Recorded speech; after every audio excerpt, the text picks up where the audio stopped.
Mari kita bersatu dalam doa. Bapa yang baik dan syukur Tuhan, pada siang hari Bapa, kami boleh berkumpul bersama-sama di rumah-Mu, di gereja-Mu Bapa, dan kami boleh memuji menyembah Engkau bersama-sama Tuhan.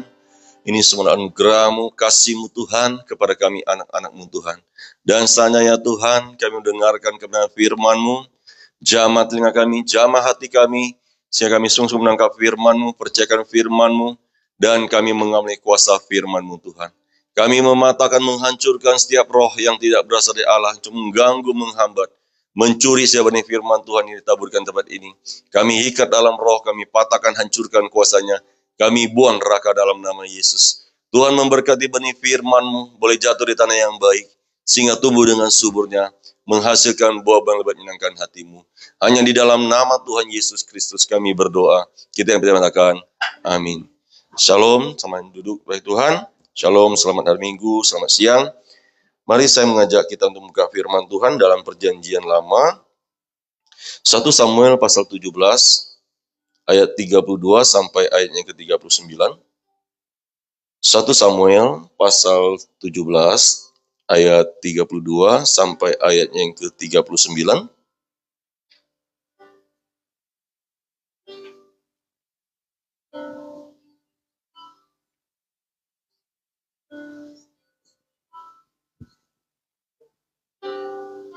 Baik, jika sudah mendapatkannya, mari saya mengundang kita bagi bentar. 1 Samuel pasal 17, ayat 32 sampai ayat 39.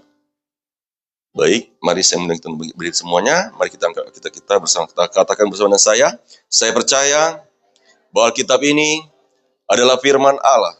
Ketika saya membacanya, ketika saya mendengarkannya, saya percaya, saya taati, maka hidup saya pasti diberkati Tuhan. Sekarang ini juga. Amin. Siang kembali, jemaat Tuhan, kita membaca berganti-gantian. Saya akan membaca ayat 32 ayat genap, dan Bapak Ibu Saudara Tuhan membaca ayat 33, dan bergantian seterusnya sampai ayat 39. Saya akan lebih dahulu membacanya. Berkatalah Daud kepada Saul, janganlah seseorang menjadi tawar hati karena dia. Hambamu ini akan pergi melawan orang Filistin itu.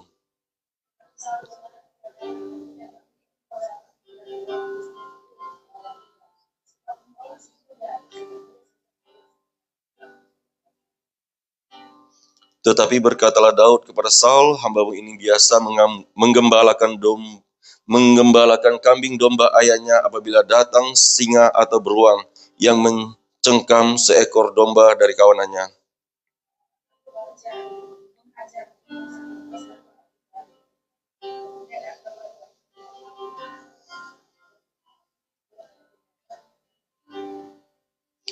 Baik singa maupun beruang telah dihajar oleh hambamu ini, dan orang Filistin yang tidak bersunat itu, ia akan sama seperti salah satu daripada binatang itu, karena ia telah mencemooh barisan daripada Allah yang hidup.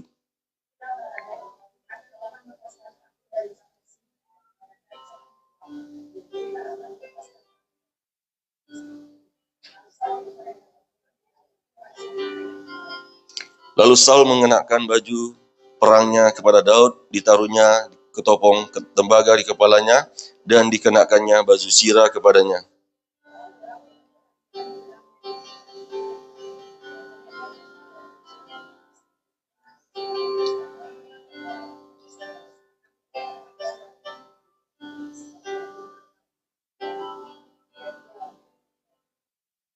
Katakan amin.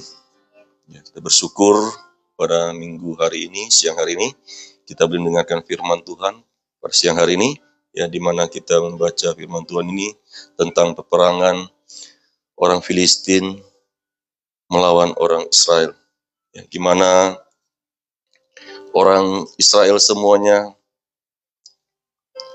ketakutan dan cemas karena yang mereka hadapi adalah seorang yang tinggi besar, ya, Goliat namanya.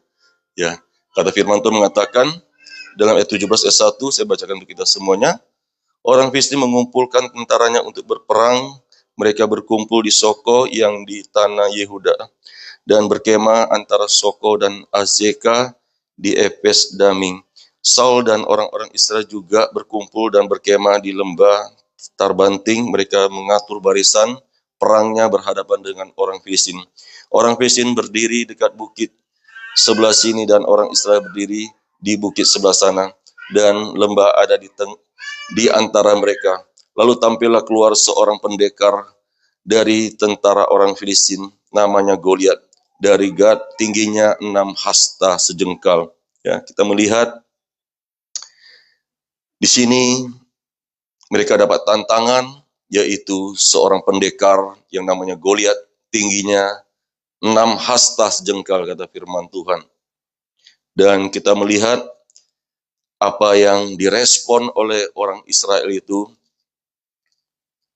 ketika ayat 10, saya baca untuk kita semuanya.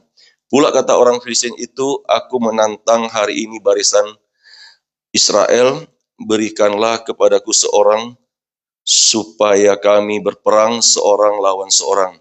Ketika Saul dan segenap orang Israel mendengar perkataan orang Filistin itu, maka cemaslah hati mereka dan sangat ketakutan.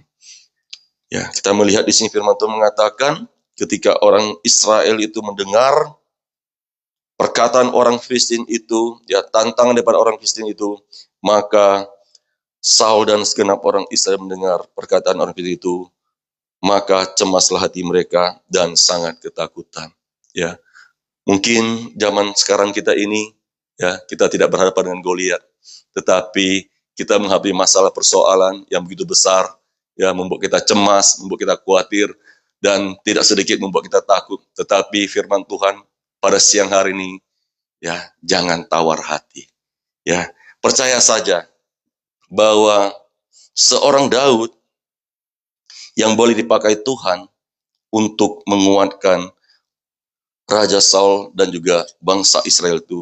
Dengan perkataan apa? Tadi ayat 32 mengatakan, berkata Daud kepada Saul, janganlah seseorang menjadi tawar hati, karena dia, hamba ini akan pergi melawan orang Filistin itu.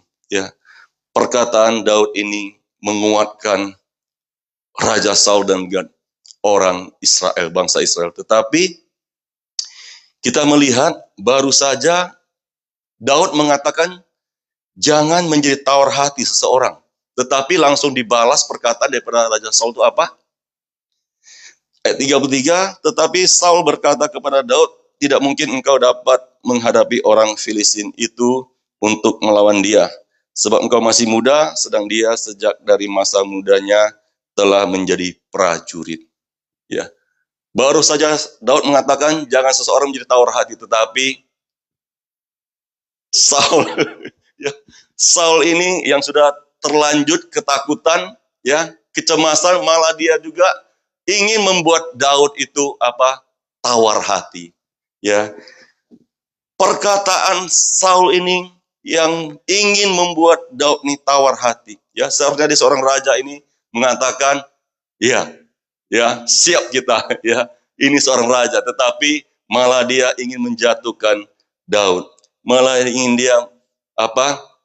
Membuat Daud ini tawar hati. Tetapi kita melihat keberanian Daud, ya, yang luar biasa ini, kata firman Tuhan dalam ayat 34, tetapi Daud berkata kepada Saul, hamba ini biasa menggembalakan kambing domba ayahnya. Apabila datang singa atau beruang yang menerkam seekor dari domba kawanannya, maka aku menghajarnya dan melepaskan domba itu dari mulutnya. Kemudian apabila ia berdiri menyerang aku, maka aku menangkap janggutnya, lalu menghajarnya dan membunuhnya. Luar biasa. Seorang Daud, kata firman Tuhan, yang masih kemerah-merahan, yang masih muda, ya kalau sekarang ini berarti dia masih remaja.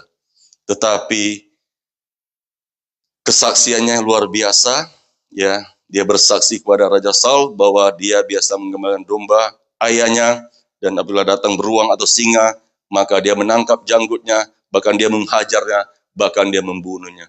Ini sesuatu kemustahilan. Ini sesuatu ketidakmungkinan. Karena apa? Seorang anak muda, seorang anak remaja itu tidak mungkin ya mengalahkan beruang atau singa. Jangan bilang anak remaja. Kita mungkin orang dewasa saja, ya nggak mampu kita mengalahkan beruang ataupun singa, karena postur tubuhnya yang begitu besar, ya tenaganya yang begitu kuat, bobotnya yang begitu berat. Tetapi kenapa Daud sanggup? Karena tidak ada lain, karena ada roh Tuhan pada Daud. Karena ada Roh Kudus yang bekerja di dalam Daud, sehingga Daud menjadi seorang yang sangat kuat. Ya, jadi Roh Kudus itu memberikan kepada kita kekuatan yang ekstra, ya, yang luar biasa itu, sehingga Daud sanggup, mampu mengalahkan singa dan beruang. Kalau kita lihat ayat sebelumnya, ayat firman Tuhan ini dekat ayat 1 Samuel pasal 16, ayat 12 dan 13, saya bacakan untuk kita semuanya. Kemudian disuruhnya menjemput dia, ia kemerah-merahan, matanya indah dan parasnya elok. Lalu Tuhan berfirman, bangkitlah, urapilah dia, sebab inilah dia. Samuel mengambil tabung tanduk yang berisi minyak itu dan mengurapi Daud di tengah-tengah saudara-saudaranya. Sejak hari itu dan seterusnya berkuasalah roh Tuhan atas Daud. Lalu berangkatlah Samuel menuju Rama. Sini firman Tuhan mengatakan, Daud dipilih Tuhan untuk menggantikan Saul sebagai raja. Dan pertama, sebenarnya kalau kita melihat firman Tuhan ini, ya, Samuel memilih bukan Daud. Samuel memilih orang yang tinggi besar. Ya. Tetapi ayat 7 mengatakan, ayat 6 mungkin saya baca. Ketika mereka melihat itu masuk dan Samuel melihat Eliat, lalu pikirnya, sungguh di hadapan Tuhan sekarang berdiri yang diurapinya. Ayat 7, tetapi berfirman Tuhan kepada Samuel, janganlah pandang parasnya atau pelawakannya yang tinggi, sebab aku telah menolaknya. Bukan yang dilihat manusia yang dipilih Allah, manusia melihat apa yang di depan mata, tetapi Tuhan melihat hati. Ya, jadi Samuel melihat, wah ini tinggi besar, ini jadi raja cocok, pas ini, bagus ini. Tetapi yang dilihat Tuhan itu bukan tinggi besar, ya, bukan kegagahannya, tetapi yang Tuhan lihat itu adalah hati Daud. Ya, dan terjadilah tadi yang sudah kita baca, saya bacakan tadi. Ya, kemudian disuruhlah menjemput dia, ia kemerahan, matanya indah dan parasnya elok. Lalu Tuhan berfirman, bangkitlah, urapilah dia, sebab inilah dia. Sambil mengambil minyak tabung yang berisi minyak itu dan mengurapi Daud di tengah-tengah saudaranya. Sejak hari itu dan seterusnya berkuasalah Tuhan atas Daud. Ya, jadi kita membaca firman Tuhan ini, ya, kita sangat diberkati karena apa? Ketika seseorang diurapi oleh Tuhan dengan minyak urapan itu, maka roh Tuhan berkuasa atas orang itu. Dan hari itu firman Tuhan mengatakan, sejak hari itu dan seterusnya berkuasa roh Tuhan atas Daud. Dan itulah rahasianya kenapa Daud mampu mengalahkan beruang dan singa yang jauh lebih besar dan jauh lebih berat dan jauh lebih kuat tenaganya. Tetapi Daud bisa mengalahkannya. Itu tidak lain, itu karena roh Tuhan yang bekerja. Roh Kudus yang memberikan kekuatan yang ekstra kepada Daud.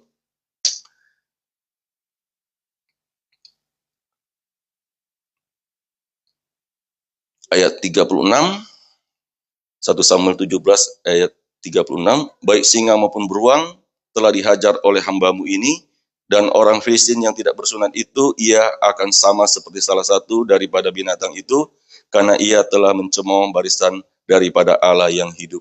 Kita melihat di sini, ya, Daud sadar bahwa dia boleh mengalahkan singa dan beruang itu bukan karena kekuatannya, ya, dan dia juga dia percaya, yakin bahwa dia mengalahkan Goliat itu juga bukan kekuatannya, kemampuannya, kehebatannya, tetapi karena Tuhan menyertai, karena firman mengatakan, karena ia telah mencemooh barisan daripada Allah yang hidup. Daud mengatakan, bukan orang Israel yang orang Filistin tantang, tetapi Allah yang hidup yang mereka tantang, yang mereka cemooh. Ayat 37, pula kata Daud, Tuhan yang telah melepaskan aku dari cakar singa dan dari cakar beruang, dia juga akan melepaskan aku dari tangan orang Filistin itu. Kata Saul kepada Daud, pergilah, Tuhan menyertai engkau. Di sini pengakuan Daud bahwa Tuhan yang melepaskan dia daripada cakar singa dan beruang. Ya, kita melihat cakar singa dan beruang itu bukan main-main. Ya, itu ketika dia cakar itu, kalau kita melihat dia memangsa itu, ya, cakar itu tercabik-cabik itu. Dia punya mangsanya itu. Ya, begitu kuat dia punya cakarnya itu sehingga membuat apa? Membuat mangsanya atau hewan yang diburunya itu tercabik-cabik dagingnya. Tetapi di sini pengakuan Daud yaitu Tuhanlah yang melepaskannya dan Tuhan juga yang akan memberikan kemenangan. Dan tadinya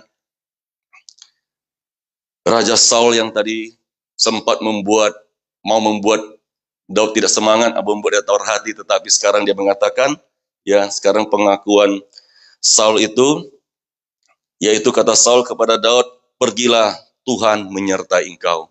Dan kesaksian yang luar biasa daripada Daud ini membuat Saul sadar bahwa Tuhan yang memberi kemenangan kepada Daud. Ya.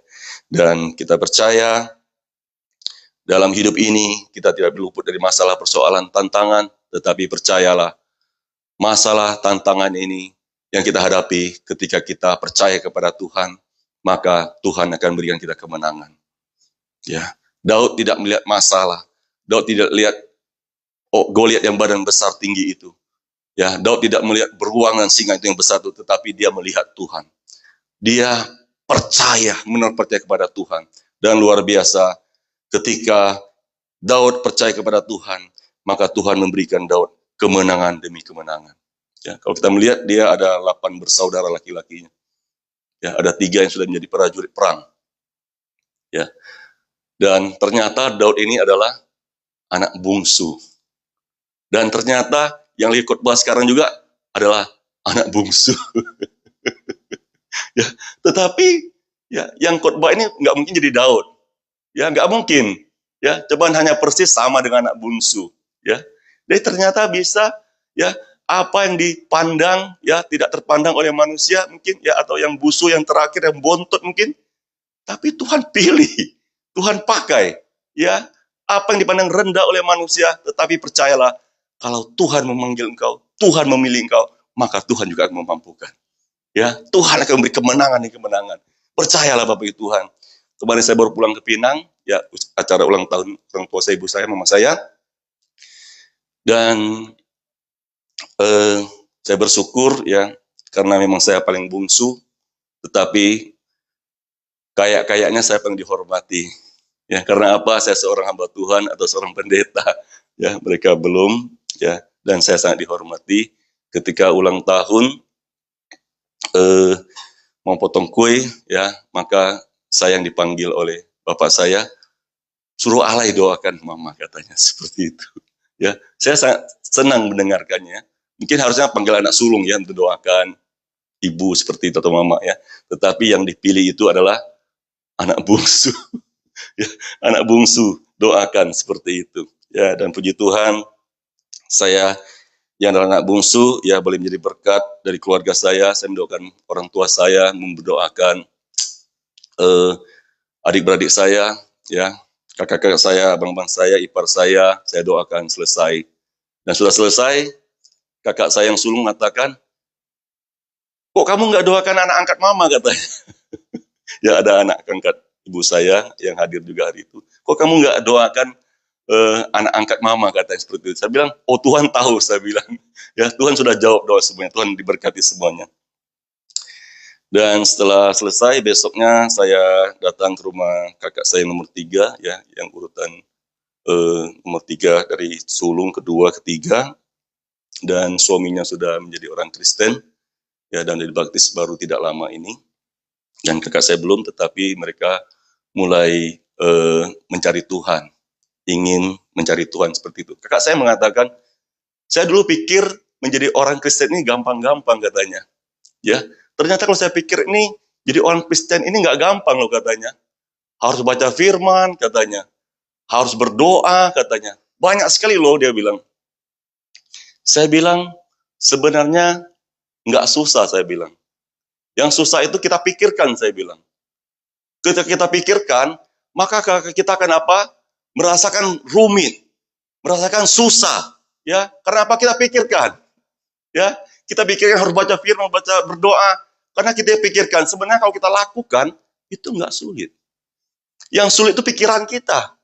Membuat kacau. yang membuat kok rumit sekali, kok banyak sekali. Sebenarnya enggak. Ketika kita lakukan, ya kita kalau lakukan saja. Tuhan enggak minta kita banyak kok. Tuhan minta kita percaya, kita lakukan. Ketika kita percaya, kita lakukan, sebenarnya semuanya itu menjadi mudah. Ya, maka itu orang Israel itu, ya, Saul itu karena mereka pikirkan, gimana kalahkan Goliat yang besar ini? Ya, nggak mungkin bisa kalahkan dia. Karena apa? Pikiran. Ya, pikiran membuat mereka takut. Ya, saya bilang, nggak susah saya bilang. Pokoknya ikuti, lakukan saja apa yang Tuhan mau, semua menjadi gampang. Dan dia dengar, dia bilang, iya juga dia bilang ya. Dan ya, ini kesaksian ya, bukan untuk memuji diri, tetapi kesaksian pengakuan dari kakak saya dan ipar saya. Mereka sangat senang saya menjadi hamba Tuhan. Ya, karena mereka tahu saya ini dulunya seorang yang tidak terpelajar, ya, atau seorang tidak berpendidikan tinggi. Dan dulu juga kerjanya suka berantam. Ya, tidak ada yang baik dalam hidup saya. Ya, dan juga tidak berpendidikan tinggi, ya. Karena mereka, adik-beradik saya, mereka tahu ya latar belakang saya, ya gimana saya ini seorang dulunya yang suka berantam, yang dulu nggak suka sekolah, ya. Tetapi kakak saya mengatakan, ini nggak gampang menjadi pendeta katanya. Ini pasti Tuhan yang pilih katanya. Pasti Tuhan yang suruh katanya. Pasti Tuhan yang mau, dia bilang. Jadi dia bilang sama suaminya, berarti kalau Allah bisa jadi pendeta, kamu bisa juga katanya. Ya, tapi suaminya bilang, aduh nggak bisa, dia bilang, saya nggak pandai baca. Dia bilang, saya bilang, loh, saya bilang kalau Tuhan mau, bisa, saya bilang. Ya, dalam 1 Petrus 2 ayat 9 apa bunyinya? Ya, 1 Petrus 2 ayat 9 apa bunyinya? Tetapi kamulah bangsa yang terpilih. Ya, tetapi kamulah bangsa yang terpilih, imam rajani, umat kepunyaan Allah, bangsa yang kudus, umat kepunyaan Allah sendiri, ya. Supaya kamu memberitakan perbuatan-perbuatan yang besar dari Dia yang telah memanggil kamu keluar dari kegelapan kepada terangnya yang ajaib. Ya, berarti kita adalah pilihan Allah. Amin. Kita semua di sini ruang pilihan Allah. Amin. Kita percaya seseorang dipilih Allah, maka orang itu juga akan diperlengkapi Allah. Amin. Karena apa? Ada janji Tuhan bahwa Roh Kudus akan menyertai kita orang yang percaya. Dalam kelemahan kita, dalam keterbatasan kita, Roh Kudus akan memberikan kita kekuatan, kemampuan yang dahsyat. Amin. Dan Roh Kudus itulah yang memberikan kemenangan kepada Daud luar biasa. Karena kata Saul kepada Daud, pergilah, Tuhan menyertai engkau. Maka ketika hidup kita disertai oleh Tuhan, maka kita percaya pasti kita berhasil dan beruntung. Amin.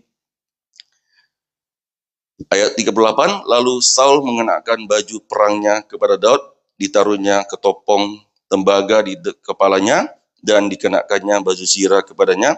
Lalu Daud mengikatkan pedangnya di luar baju perangnya. Kemudian ia berikhtiar berjalan sebab belum pernah dicobanya. Maka berkatalah Daud kepada Saul, aku tidak dapat berjalan dengan memakai ini, sebab belum pernah aku mencobanya. Kemudian ia menanggalkannya. Ya, dan Saul sudah berpikir matang-matang bahwa Daud harus pakai baju perang, ya, pakai baju zirah, perlengkapan perang, ya, dengan mungkin perisai yang tidak bisa ditembus oleh panah atau pedang seperti itu, ya. Tetapi semua yang dipikirkan Saul itu ternyata tidak cocok di tubuhnya Daud. Karena apa? Dia masih kecil, dia masih muda, dia masih kemerah-merahan, dan itu malah menjadi beban, menjadi terlalu berat untuk digunakan, dan ditanggalkannya. Dan dia hanya memilih apa yang Tuhan suruh. Ya, dia datang ke sungai itu, dia mengambil 5 batu, ya, dan tongkat dan umban di dalam tangannya. Dia menghadapi Goliat, dia menghadapi raksasa itu dengan apa yang dia punya. Dan luar biasa, ayat 44,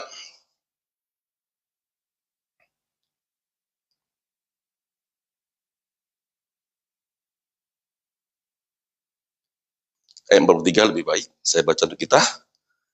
Orang Filistin itu orang Filistin itu berkata kepada Daud, "Anjingkah aku, maka engkau mendatangi aku dengan tongkat?" Lalu demi para allahnya orang Filistin itu mengutuki Daud. Pula orang Filistin itu berkata kepada Daud, "Hadapilah aku, maka aku akan memberikan dagingmu kepada burung-burung di udara dan kepada binatang-binatang di padang." Dan ayat 45, tetapi Daud berkata kepada orang Filistin itu, "Engkau mendatangi aku dengan pedang dan tombak dan lembing. Tetapi aku mendatangi engkau dengan nama Tuhan semesta alam, Allah segala barisan Israel yang kau tantang itu. Hari ini juga Tuhan akan menyerahkan engkau ke dalam tanganku, dan aku akan mengalahkan engkau dan memenggal kepalamu dari tubuhmu.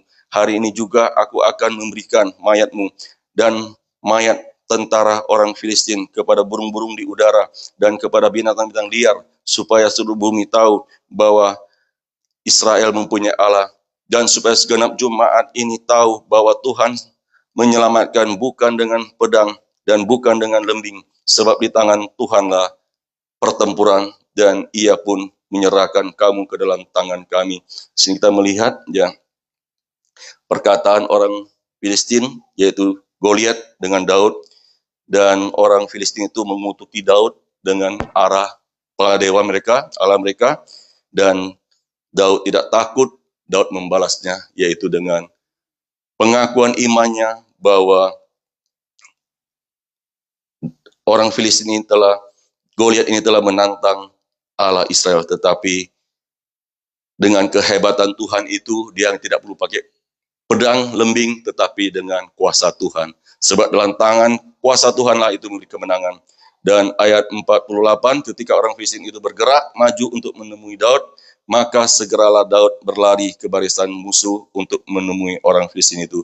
Lalu Daud memasukkan tangannya dalam kantungnya, diambil nyala sebuah batu dari dalamnya, diumbangnya, maka kenalah dahi orang Filistin itu, sehingga batu itu terbenam di dalam dahinya. Dan terjemuslah ia dengan mukanya ke tanah.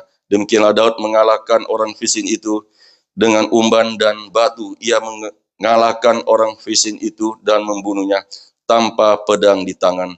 Lalu berlarilah Daud berlari mendapatkan orang Filistin itu, lalu berdiri di sebelah kanan sebelahnya, diambil nyala pedangnya, dihunusnya dari sarungnya, lalu menghabisi dia, dipancunglah kepalanya dengan pedang itu. Ketika orang Filistin melihat bahwa pahlawan mereka telah mati, maka larilah mereka. Maka bangkitlah orang-orang Israel dan Yehuda. Mereka bersorak-sorak lalu mengejar orang Filistin sampai dekat Gad dan sampai pintu gerbang Ekron. Dan orang-orang terbunuh dari orang Filistin bergelimpangan di jalan ke Sawarain sampai Gad dan sampai Ekron dan seterusnya. Ya, kita melihat gimana perkataan Daud itu sangat disertai Tuhan, diberkati Tuhan. Apa yang dia katakan benar-benar Tuhan sertai, sehingga apa? Kemenangan terjadi, bahwa bahwa Goliat itu ya telah dikalahkan oleh Daud. Dan tadinya orang Israel itu yang ketakutan dan cemas, sekarang mereka bangkit dan mereka sorak kemenangan, bahkan mereka mengejar orang Filistin itu. Ya, dan mari kita lebih lagi mengandalkan Tuhan. Mari kita lebih percaya kepada Tuhan, bersandar kepada Tuhan. Jangan bersandar kepada pengertian kita sendiri, ya. Jangan melihat masalah persoalan kita, tetapi percayalah semua masalah persoalan kita, ketika kita percaya Tuhan, kita mengandalkan Tuhan, maka Tuhan berikan kita kemenangan dan kemenangan. Amin. Amin. Itu firman Tuhan. Saya minta WL pemusik maju ke depan.